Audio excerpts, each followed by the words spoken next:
She remembered the rain lashing against her skin and the crushing fever, but not how she ended up in the most expensive bed in the city. When the door opened, the famous surgeon wasn't wearing his scrubs, and his gaze wasn't clinical. It was ravenous. Subscribe now for daily billionaire CEO romances, secret kisses, and luxury love stories. The sheets against Clara's skin felt like liquid silk, a stark contrast to the rough cotton she was used to in her tiny apartment next door.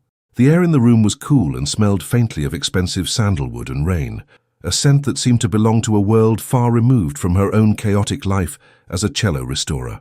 She blinked against the dim light filtering through floor-to-ceiling windows that revealed a panoramic view of the storm-swept city skyline. Her body felt heavy, not with the fever that had consumed her hours ago, but with a strange, lethargic comfort that she had never experienced before. Every movement she made caused the high thread count fabric to rustle softly in the quiet room, amplifying the silence that surrounded her. She tried to sit up, but her head swam with a dizzying lightness, forcing her to sink back into the mountain of plush pillows that seemed to swallow her whole. Her eyes darted around the room, taking in the minimalist furniture, the dark wood accents, and the sterile perfection that screamed of a billionaire lifestyle. This was not her drafty studio with the peeling wallpaper. This was the penthouse, the fortress of solitude she had only ever imagined from the other side of the wall. The realization hit her with a jolt of adrenaline that cut through the haze of illness, making her heart race against her ribs. She was in the surgeon's sanctuary, a place no one was ever invited to enter. A shadow moved in the doorway, detaching itself from the darkness of the hall, and suddenly the vast room felt incredibly small.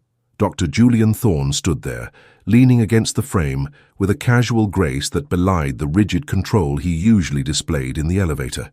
He was not wearing the pristine white coat she always saw him in, but a simple charcoal sweater that clung to his broad shoulders and emphasized the formidable strength of his arms. His hands, insured for millions and capable of performing miracles, were currently holding a glass of water with a terrifying gentleness.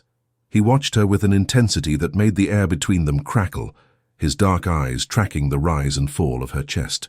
Clara pulled the duvet higher, clutching the fabric to her chin as if it could shield her from the overwhelming presence of the man who had evidently saved her. She remembered collapsing in the hallway, the cold tile against her cheek, and then the sensation of being lifted effortlessly into the air before darkness took over. Now, seeing him here in his element, surrounded by the trappings of his success, she felt acutely aware of the disparity between them.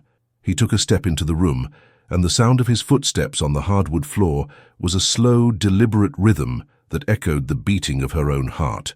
He didn't speak immediately, letting the tension build in the silence.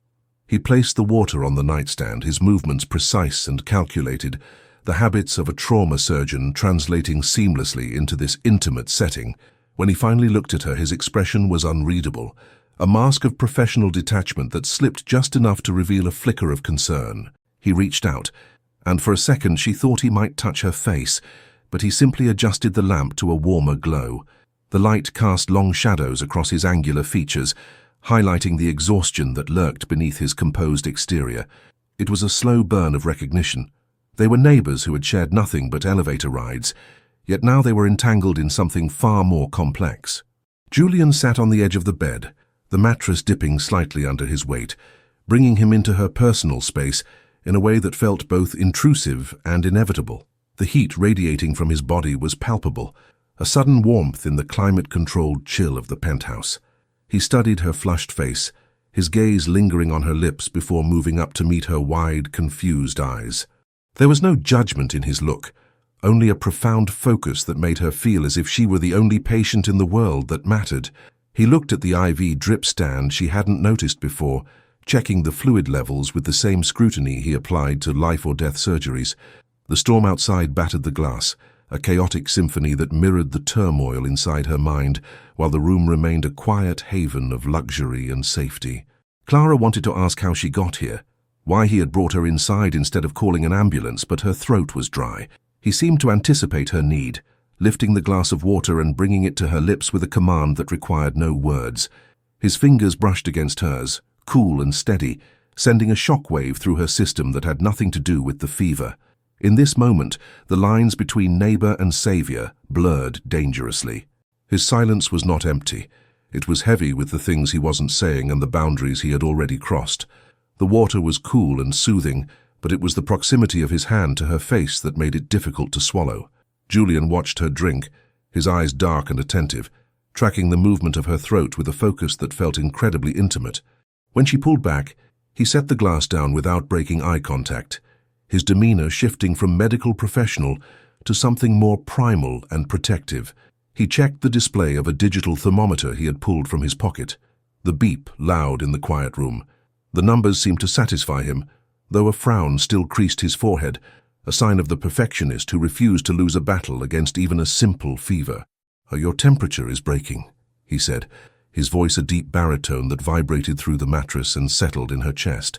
It was the first time he had spoken, and the sound was rougher than she expected, stripped of the polite veneer he used in public. He didn't move away after speaking. Instead, he leaned in closer, his hand hovering near her forehead, as if testing the heat himself. Clara held her breath, overwhelmed by the scent of him, clean soap, rain, and the underlying musk of a man. This was the billionaire romance fantasy she had read about, but the reality was far more visceral and terrifyingly real. "I found you in the corridor," he continued, his voice dropping lower, as if sharing a secret that belonged only to the two of them. "You were burning up, Clara, you were delirious." Hearing her name on his lips felt like a caress, a violation of the anonymity they had maintained for months. He knew who she was. He had been paying attention all along. The thought sent a shiver through her, that had him reaching for the blanket to tuck it tighter around her shoulders. His hands lingered on the fabric, his knuckles grazing her collarbone, a fleeting touch that burned. Clara finally found her voice, though it came out as a raspy whisper that sounded foreign to her own ears. "You brought me here, to your apartment." It was a stupid question, given the obvious luxury surrounding her, but she needed him to confirm the reality of the situation. Julian's expression hardened slightly, a flicker of defiance crossing his eyes as he leaned back, crossing his arms over his chest. "The storm had shut down the roads," he lied smoothly. Or perhaps it was the truth, but the intensity in his eyes suggested he wouldn't have let her go regardless. He stood up then, pacing to the window to look out at the grey, weeping city, putting distance between them that felt physical. The back of his sweater stretched taut as he clasped his hands behind him, his posture rigid with repressed energy. "I don't like hospitals," he murmured, almost to himself, a strange confession from a man who ruled the surgical wing. "And you didn't need a hospital, you needed rest. Quiet." He turned back to face her, his silhouette framed by the storm, looking like a dark guardian of the skyline. The room felt suspended in time, a bubble of warmth and tension floating above the wet, noisy world below. Clara watched him, realizing that beneath the billionaire surgeon persona, there was a man who was deeply lonely and fiercely territorial. He had brought her into his fortress not just to heal her, but because he couldn't stand the thought of her suffering alone on the other side of the wall. The dynamic had shifted irrevocably. She was no longer just the neighbor with the cello, and he was no longer just the suit in the elevator. He walked back to the bed, his movements predatory yet restrained, and placed a hand on the footboard, leaning in. "You stay until the fever is gone completely," he stated, not asking for permission but issuing a decree. No arguments. His eyes locked onto hers, challenging her to defy him, but the concern in his gaze softened the command into a plea. Clara sank deeper into the pillows, realizing she had no desire to leave this strange, luxurious prison. He wasn't just treating a patient, he was guarding a treasure he had unexpectedly found on his doorstep. Julian left the room for a moment, and the absence of his presence made the space feel instantly colder and vast. Clara took the opportunity to push herself up, her muscles protesting with a dull ache that reminded her of the severity of her illness.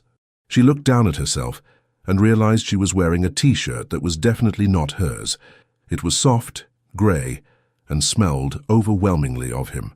The realization that he must have changed her clothes while she was unconscious sent a flush of heat to her cheeks that had nothing to do with the fever. It was a necessary act of care, she told herself, but the intimacy of it made her skin tingle.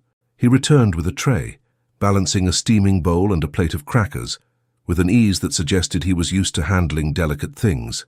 The smell of chicken broth filled the room, simple and homey, clashing wonderfully with the modern austerity of the penthouse. He placed the tray on her lap, his fingers brushing her thigh through the duvet, sending a jolt of electricity straight to her core. "Eat," he commanded softly, pulling a chair closer to the bedside, abandoning the distance he had tried to maintain earlier. He watched her pick up the spoon, his eyes tracing the movement of her hand as if analyzing her motor skills. "It's not from a can," he said dryly, a small quirk appearing at the corner of his mouth, the ghost of a smile. "I do know how to cook, Clara. Contrary to popular belief, I don't just order takeout." The banter was unexpected. A bridge extended across the gap of their social standing. Clara took a sip of the broth. It was rich and perfect, warming her from the inside out, in a way that made her want to cry. She looked at him, really looked at him, seeing the lines of fatigue around his eyes and the shadow of stubble on his jaw. "Thank you," she whispered, the spoon trembling slightly in her hand. Julian reached out and steadied her wrist, his grip firm and grounding. "You are shaking," he observed, his voice devoid of judgment but heavy with concern. He didn't let go, his thumb rubbing soothing circles against the delicate skin of her inner wrist, monitoring her pulse. It was a medical check, she knew, but it felt like a seduction, a slow and deliberate claiming of her physical state. The rain lashed harder against the glass, turning the world outside into a blur of grey and charcoal, isolating them further in this tower of glass. Julian didn't move his hand and Clara didn't pull away. They were connected by the fragile bridge of his touch. "I've heard you playing," he said suddenly, the confession hanging in the air between them. "Through the walls. The cello." His voice was lower now, intimate and raw. "It's the only thing that helps me sleep." Clara froze, her heart skipping a beat at the admission that her music had been penetrating his fortress all this time. She had always worried she was disturbing him, that the billionaire surgeon would file a noise complaint. Instead, he had been listening, lying in this very bed, letting her notes soothe his chaotic mind. The vulnerability in his eyes was startling, a crack in the armor of the untouchable Dr. Thorne.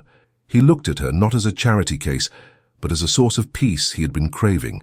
He squeezed her wrist gently before letting go, the loss of contact leaving her skin cold. "Eat," he repeated, his voice rougher. "You need your strength." He stood up and walked to the window, turning his back to her, but the tension remained, a thick, palpable cord connecting them across the room. He was a man who controlled everything, yet he seemed to be struggling to control the atmosphere in his own bedroom. He had listened to her soul through the walls, and now he had the rest of her in his bed. The silence that followed was not empty. It was filled with the sound of her spoon scraping the bowl and the relentless drumming of the rain. Julian remained by the window, his reflection ghosting against the dark glass, watching her without directly looking. Clara finished the soup, feeling the warmth spread through her limbs, giving her enough strength to push back the covers slightly. She swung her legs over the side of the bed, testing her balance, her bare feet sinking into the deep pile of the rug. The movement caught his attention instantly. He turned, his body tense and alert. "What are you doing?" The question was sharp, a reflex of his protective instinct. He crossed the room in 3 long strides, closing the distance before she could even stand fully. I should go home," she stammered, though the thought of her cold, empty apartment made her shudder. Julian stood directly in front of her, blocking her path, his imposing height making her feel delicate and fragile. "You are not going anywhere," he said, his voice leaving no room for argument. "You can barely stand, Clara." He reached out, his hands settling on her shoulders, his thumbs digging in slightly to steady her. The heat of his palms seeped through the thin fabric of the borrowed shirt, branding her. "My apartment," he began, correcting himself. "Your apartment is freezing. The heating unit in your building is broken. I called the landlord." The level of his interference in her life was staggering. He had handled her affairs while she was unconscious. It was possessive, controlling, and terrifyingly attractive. Clara looked up at him, her breath catching in her throat at the proximity. "You called my landlord?" she asked, incredulous. Julian's expression didn't waver. "I handle problems. That building is a hazard. You are staying here." It wasn't an offer of hospitality. It was a statement of fact. He looked down at her, his gaze dropping to her lips again, and for a moment the air was sucked out of the room. The biological attraction was undeniable, a magnetic pull that defied logic. "Why are you doing this?" she whispered, the question hanging heavy in the charged air. Julian's hands tightened on her shoulders, and he leaned down, his face inches from hers. "Because I can't listen to you coughing through the wall anymore," he murmured, though his eyes told a different story. "And because I am selfish." The admission was cryptic, hinting at a desire he wasn't ready to name. He steered her gently back toward the bed, his touch lingering longer than necessary. "Rest," he ordered, his voice softening. "I have rounds in the morning, but I'll be here tonight." The promise of his presence was both a comfort and a threat to her heart. He was the billionaire next door, the man who saved lives, and he was dedicating his night to watching her sleep. Clara lay back down, pulling the duvet up, feeling the exhaustion pull at her eyelids. Julian didn't leave. He pulled the chair closer and sat down, pulling a tablet from the nightstand. He was going to work here beside her, keeping watch like a sentinel. The rhythmic tapping of his finger on the screen became a lullaby, blending with the rain. He wasn't just keeping her safe, he was keeping her close. Morning light filtered through the grey clouds, casting a diffused, pearlescent glow over the room. Clara woke to the smell of fresh coffee, rich and dark, a scent that signaled life and energy. She was alone in the bed, but the indentation on the pillow next to her suggested someone had been there, or perhaps just sat there, recently. She sat up, feeling significantly stronger, the fever having broken completely during the night. The borrowed shirt felt softer now, more familiar, as if her body had accepted his claim. She wandered out of the bedroom, her bare feet silent on the polished hardwood floors of the hallway. The apartment was a masterpiece of modern design, all clean lines and expensive art, but it felt cold, devoid of personal touches, except for the grand piano that dominated the living room. It was a Steinway, black and gleaming, the only object that seemed to have a soul in this glass cage. She approached it, her fingers itching to touch the keys, recognizing a fellow instrument of beauty and loneliness. Julian was in the kitchen, his back to her, wearing crisp dress trousers and a white shirt with the sleeves rolled up, exposing his forearms. He was making espresso with the focus of a chemist. He sensed her presence before she spoke, turning around with a fluid grace. "You're up," he stated, his eyes sweeping over her disheveled form with an appreciation that made her toes curl. "So how do you feel?" The clinical question was delivered with a tone of intimacy that blurred the lines again. "Better," Clara replied, clutching her arms around herself, suddenly conscious of her bare legs. "Much better, thank you." She looked around the vast, open-plan living area. "This place, it's incredible." Julian followed her gaze, his expression indifferent. "It's quiet," he corrected. "That's all that matters." He poured a cup of coffee and walked over to her, the steam rising between them. "Black, no sugar, I assumed." He handed her the cup, his fingers brushing hers, a habitual touch now that sent sparks flying. "Drink. Then we need to discuss your living arrangements." Clara frowned, taking a sip of the perfect coffee. "My living arrangements? I have an apartment, Julian." It was the first time she used his first name, and it sounded intimate, forbidden. His eyes darkened at the sound, a flicker of satisfaction crossing his face. "Your apartment is a health hazard," he countered smoothly, leaning against the kitchen island. "And until the heating is fixed, you're not going back." He took a sip of his own coffee, watching her over the rim of the cup. "I have a guest suite. You will use it." It was a command masked as an offer, the billionaire asserting his control. But Clara saw the hesitation in his eyes, the fear that she might actually leave. "I can't impose," she started, but he cut her off. "You aren't. I'm never here during the day." He set his cup down and took a step closer, invading her personal space. "And at night, well, the walls are thick here, you can play your cello without holding back." The suggestion was laden with double meaning, a challenge to unleash her passion in his home. He wasn't asking her to be a roommate. He was asking her to fill the silence. The guest suite was nicer than any apartment Clara had ever lived in, but she found herself drawn back to the main living area and the piano. Julian had left for the hospital, leaving her with a key card and a strict instruction to eat the lunch he had prepared. The storm had turned into a steady drizzle, wrapping the building in a cozy grey cocoon. Clara retrieved her cello from her apartment, escorted by the building's doorman on Julian's orders, and brought it into his sanctuary. The acoustics in the penthouse were breathtaking. As she drew the bow across the strings, the deep, mournful sound resonated against the glass walls, filling the cold space with warmth and vibration. She played for hours, pouring her confusion and gratitude into the music, losing herself in the melody. She didn't hear the elevator ding or the soft footsteps approaching from behind. She only realized he was there when the scent of sandalwood and hospital antiseptic washed over her. Julian stood by the window, watching her, his tie undone and hanging loose around his neck, looking utterly exhausted. He hadn't interrupted. He had just listened. Clara stopped, the last note hanging in the air, vibrating between them. "Don't stop," he whispered, his voice rough with fatigue. He looked like a man who had spent 12 hours battling death and just wanted to feel something alive. He walked over to the sofa and collapsed onto it, closing his eyes, tilting his head back. Clara hesitated, then began to play again, a softer, slower piece. She watched him as she played, seeing the tension slowly drain from his body, his breathing deepening. It was an intimate performance, a private concert for an audience of one. She was no longer the intruder. She was the siren luring him to rest. The power dynamic shifted. Here, with her instrument, she was the one in control. After a while, she stopped and set the cello down. Julian opened his eyes, and they were dark, dilated, and fixed on her. "Come here," he said, not a command this time, but a need. Clara stood up and walked over to him, standing near his knees. He reached out and took her hand, examining her calloused fingertips, the marks of her trade. "Your hands create beauty," he murmured, turning her palm over to kiss the center of it. The sensation of his lips on her palm was shocking, electric. It was a gesture of reverence, not just desire. He looked up at her, his eyes searching hers for a reaction. "My hands just fix what's broken," he said, a hint of self-loathing in his voice. Sometimes not even that. It was a glimpse into the burden he carried, the weight of the lives he couldn't save. Clara instinctively reached out and touched his hair, running her fingers through the dark strands. He leaned into her touch, closing his eyes, surrendering to the comfort. It was a dangerous moment, a crossing of a line from which there was no return. They were no longer just neighbors or doctor and patient.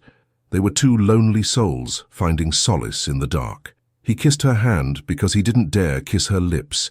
Yet, the days blurred into a routine that felt deceptively domestic. Julian would leave before she woke, leaving coffee and notes written in sharp, angular handwriting. Clara would work on her restoration projects in the guest suite, play her cello in the afternoons, and wait for the sound of the elevator in the evening. It was a slow-burn torture, a waiting game where neither dared to acknowledge the elephant in the room. They were living together, sharing meals, sharing silence, but not sharing a bed. On the fourth evening, the rain returned with a vengeance, a thunderstorm that shook the building. Julian came home late, his mood darker than usual. He didn't eat. He went straight to the wet bar and poured a scotch, staring out at the lightning. Clara watched him from the doorway, sensing the volatility in the air. "Bad day?" she asked softly. He didn't turn. "I lost a patient, a kid."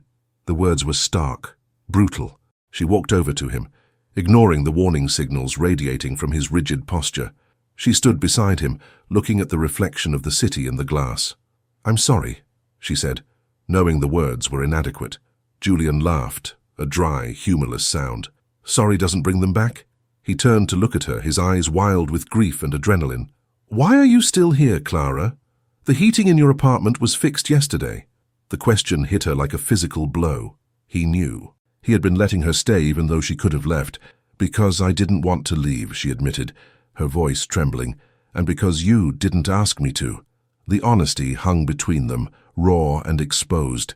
Julian set the glass down with a clatter, stepping closer, crowding her against the window. The storm raged outside, but the storm inside him was more terrifying.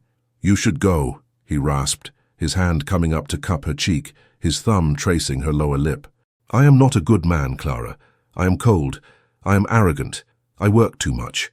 He was listing his faults, trying to scare her away, but his body was betraying him, leaning into hers.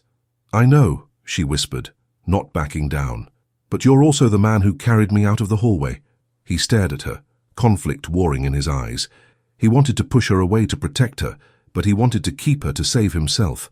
His forehead rested against hers, his breath mingling with hers. "I can't promise you anything," he muttered. "I don't know how to do this. Relationships." He said the word like it was a disease. Clara placed her hands on his chest, feeling the thudding of his heart beneath the expensive shirt. I'm not asking for promises, Julian. I'm just asking you not to be alone tonight. It was an offer of comfort, but it was charged with desire. He froze, his control snapping. He wasn't pushing her away. He was testing if she was brave enough to stay. The air in the penthouse changed after that night. It was no longer just tension, it was anticipation. They moved around each other like magnets, drawn together, but held apart by an invisible force field. Julian started coming home earlier. He brought dinner, takeout from the best restaurants in the city, and they ate at the kitchen island, talking about everything and nothing. He asked about her cello, about the wood, the varnish, the history. She asked about the hospital, carefully avoiding the tragic cases, focusing on the science. One evening, while she was explaining the resonance of spruce wood, Julian reached out and tucked a strand of hair behind her ear. His fingers lingered on her neck, his pulse beating against her skin. "You talk about wood like it's alive," he observed, his voice low. "It is," she replied, breathless. "It remembers the vibrations." Julian's eyes dropped to her throat, watching her swallow. "Does skin remember?" he asked, the question philosophical yet deeply erotic. "I think so," Clara whispered. "I think it remembers every touch." The implication was clear. She remembered every time he had touched her since she arrived. Julian's gaze burned into her. He was analyzing her, dissecting her reactions, but this time he looked like he wanted to be the one creating the memories. He leaned in, and for a second she thought he would kiss her. Instead, he pulled back, the mask of control sliding back into place. "I have to make a call," he said abruptly, turning away. It was a retreat, a tactical withdrawal. Clara watched him go, feeling the ache of unfulfilled desire. He was terrified of crossing the final line, of ruining the sanctuary they had built, but the heat between them was becoming impossible to ignore. Later that night, she woke up to the sound of the piano. It was clumsy, hesitant playing, nothing like her own smooth melodies. She walked into the living room to find Julian sitting at the bench, picking out a simple tune with one hand. He looked up as she entered, looking sheepish, a rare expression for the arrogant surgeon. "I never learned," he admitted. "I just bought it because it looked complete." Clara sat next to him on the bench, their thighs touching. "I can teach you," she offered. She took his hand, placing his fingers on the keys. His hand dwarfed hers, powerful and scarred. "Relax your wrist," she instructed, guiding him. He didn't look at the keys, he looked at her profile. "I can't relax," he murmured, "not when you're this close." He wasn't playing the piano, he was playing with fire. The lesson was a disaster in terms of music, but a triumph in terms of intimacy.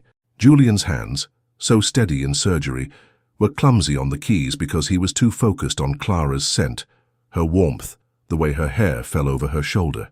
He gave up after 10 minutes, closing the lid of the piano. "I don't have the patience," he said, turning on the bench to face her. "I'm a surgeon, not an artist." "Surgery is an art," Clara countered softly. "You fix people. You put them back together." Julian shook his head. "I stitch flesh. You heal souls." He reached out and took her hand, interlacing their fingers. The contrast between his large manicured hand and her smaller calloused one was striking. "You've healed this place," he said, looking around the dark apartment. "It used to be a tomb. Now it has life." He pulled her closer, until her knees were between his legs. The city lights twinkled behind them, a backdrop of diamonds for their private moment. "I don't want you to go back to your apartment," he said, the admission torn from him. "Even with the heating fixed, I don't want you there." It was the most vulnerable thing he had said yet. He was admitting addiction. Clara's heart raced. "Where do you want me?" she asked, the question bold. Julian's eyes flared. "Here, in my space, in my way." He lifted a hand to her face, tracing her jawline. "I want to come home to you, Clara. It's a selfish desire, but I can't turn it off." He was offering her a place in his life, but he was warning her that it would be on his terms. "It's not selfish to want companionship," she said. "It's human." Julian laughed darkly. "I haven't felt human in a long time." He leaned his forehead against hers. "You make me feel reckless." The word hung in the air. For a man who calculated every risk, recklessness was the ultimate danger. He wasn't just asking her to stay, he was asking her to save him from himself. The weekend brought a charity gala. Julian was required to attend. He was the face of the hospital's trauma wing. He found Clara in the living room reading a book. "I need a date," he announced, tossing a black velvet box onto her lap. "I can't deal with the board members alone." It was a request phrased as a logistical necessity, but the box told a different story. Clara opened it to reveal a diamond necklace, simple, elegant, and worth more than her life's earnings. "Julian, I can't wear this," she gasped. "Consider it a loan," he said, adjusting his cufflinks. "And the dress is in the bedroom. I guessed the size." He was efficient, controlling, and incredibly thoughtful. He had bought her a dress. The dress was midnight blue silk, backless, and fit like a second skin. When she walked out, Julian stopped dead in his tracks. He stood motionless, his eyes raking over her form, his mouth slightly open. The cool, collected surgeon was gone. In his place was a man stunned by beauty. He walked over to her slowly, as if approaching a wild animal. "You look—" He couldn't finish the sentence. He walked behind her, taking the necklace from the box. His fingers brushed the nape of her neck as he fastened the clasp, his touch burning her skin. He lingered there, pressing a kiss to her bare shoulder, a shock of heat that made her knees weak. "You are dangerous," he whispered against her skin. "I won't be able to look at anyone else tonight." The gala was a blur of lights and polite conversation, but Julian never left her side. His hand was constantly on the small of her back, a possessive weight that warned every other man in the room to back off. He introduced her simply as Clara, offering no explanation for who she was, letting the mystery drive the gossip. He was proud of her, showing her off like the rarest gem in his collection. He wasn't just bringing a date, he was staking a claim. They left the gala early. Julian was restless, his patience with the donors wearing thin. The car ride back to the penthouse was silent, the air thick with unsaid things. When they entered the apartment, he didn't turn on the lights. The city glow provided enough illumination. He took off his jacket and threw it on the chair, loosening his tie with a savage yank. "I hated every second of that," he muttered, "except looking at you." He walked over to where she stood by the window, the blue dress shimmering in the dark. "You outshined them all, Clara." It was distracting. He stood close, not touching her, but his heat enveloped her. "I wanted to take you home after 5 minutes." Clara turned to face him, her heart pounding. "Why didn't you?" she challenged. Julian's eyes flashed. "Because I like the anticipation." He reached out and ran a hand down her bare arm. "I like waiting. I like knowing that at the end of the night you come home with me." The admission was possessive and dark. He stepped closer, trapping her against the glass. "But I'm done waiting now." He looked at her lips, then her eyes. "Tell me to stop, Clara, because if you don't, I'm going to kiss you, and I won't stop." It was the final warning, the last exit ramp before the crash. Clara didn't speak. She reached up and placed her hands on his face, pulling him down. It was the permission he needed. He groaned a low guttural sound and crashed his lips onto hers. It wasn't a gentle kiss. It was a starvation. It was weeks of pent-up desire, of glances in elevators, of music through walls, all exploding in one moment. He kissed her like he was performing surgery, with precision, intensity, and total control. The kiss deepened, becoming a frantic exploration. Julian's hands were everywhere, in her hair, on her waist, gripping her hips to pull her flush against him. He tasted of scotch and desperation. Clara melted into him, her hands clutching his shirt, anchoring herself in the storm. He lifted her effortlessly, sitting her on the edge of the grand piano, stepping between her legs. The discord of the keys as she settled added a chaotic soundtrack to their passion. "You have no idea," he murmured against her neck, biting lightly at the sensitive skin. "No idea how long I've wanted this." His hands roamed over the silk of her dress, possessive and demanding. "Since the first time I saw you in the lobby with that damn cello case." He admitted it. The obsession hadn't started with the fever. It had started months ago. Clara arched her back, gasping. "Julian," she breathed, "why didn't you say anything?" He pulled back slightly, his eyes black in the dim light. "Because I'm complicated. Because I ruin things." He rested his forehead against hers. "I didn't want to ruin you." It was a moment of heartbreaking honesty. He saw himself as destructive and her as pure. "You didn't ruin me," she whispered. "You saved me." The words broke the last of his resistance. He kissed her again, slower this time, with a reverence that made her heart ache. He picked her up from the piano, carrying her not to the guest room but to the master bedroom. The destination was clear. He laid her down on the bed where she had woken up days ago. But this time, she wasn't a patient. She was a partner. He stood over her, looking down with a look of awe. "Stay," he commanded softly, though he knew she wasn't going anywhere. He began to unbutton his shirt, his eyes never leaving hers. He wasn't just taking her to bed. He was letting her into his sanctuary completely. The morning after was quiet, but the silence was different. It wasn't the cold silence of the penthouse. It was the warm, comfortable silence of intimacy. Clara woke up wrapped in Julian's arms, his face buried in her hair. He was still asleep, his breathing even and deep. She watched him, tracing the sharp line of his jaw with her eyes. He looked younger. The weight of the world lifted for a few hours. She carefully untangled herself and slipped out of bed, grabbing his shirt again. She went to the kitchen and started the coffee. When she turned around, he was leaning against the doorframe, wearing only sweatpants, his hair messy. He looked devastatingly domestic. "You left the bed," he accused, his voice rough with sleep. "I don't like waking up alone." He walked over and wrapped his arms around her from behind, resting his chin on her shoulder. "Move back in here," he murmured into her ear. "Permanently." Clara froze, the coffee pot in her hand. "Julian," she started. He tightened his hold. "I'm serious. I can't go back to the silence, Clara. I can't go back to listening to you through the wall." He turned her around to face him. "I want you here every night. I want the cello in the living room. I want your messy paints on the table." He was offering her his life, his space, his heart.